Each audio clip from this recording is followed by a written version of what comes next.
रमेश एक छोटा सा गांव में सरकारी स्कूल का शिक्षक था और उनका एक छोटा सा परिवार था।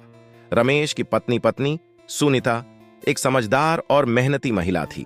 उनका एक 12 साल का बेटा मोहन और 8 साल की बेटी पंखुड़ी थे। परिवार के सभी लोग एक छोटे से कमरे में रहते थे जो एक पुराने से मकान में था।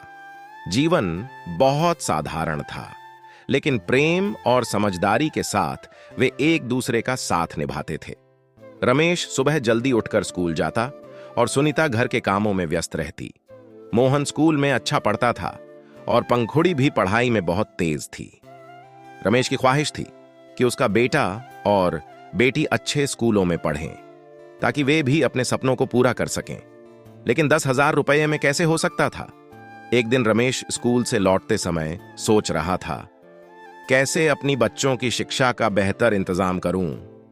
अगर यही हाल रहा तो वे अपने सपनों को कभी पूरा नहीं कर पाएंगे। वह दिन रात अपनी सैलरी को बड़ों से छुपाकर एक छोटे से बचत खाते में डालता। उसने खुद से वादा किया था कि वह अपने बच्चों को वह सब देगा जो उसने कभी अपने लिए नहीं पाया। सुनीता भी रमेश के साथ मिलकर घर का बजट बनाने लगी। वे अनावश्यक खर्चों से बचने लगे। कभी कभी मोहन और पंखुड़ी स्कूल से वापस आते तो उन्हें मम्मी पापा के साथ खेतों में काम करने का काम मिलता, लेकिन उनका मनोबल कभी नहीं टूटा। वे जानते थे कि उनके माता पिता उनके लिए कुछ बड़ा सपना देख रहे हैं। समय बीतता गया और मोहन ने अपनी मेहनत और लगन से स्कॉलरशिप हासिल की, जिससे वह एक अच्छे कॉलेज में पढ़ाई करने जा सका। पंखुड़ी ने भी अपनी जिंदगी के सपनों को उड़ान देने के लिए कठिनाइयों से जूझते हुए परीक्षा में अव्वल अंक प्राप्त किए।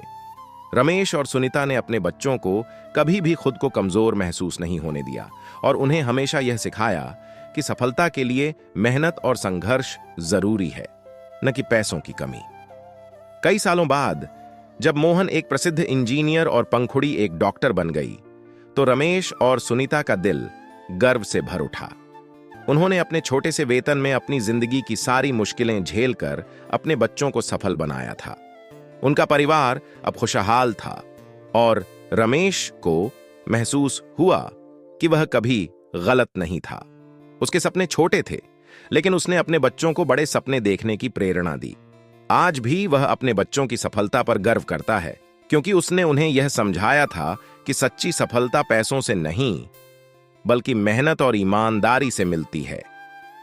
नैतिक शिक्षा।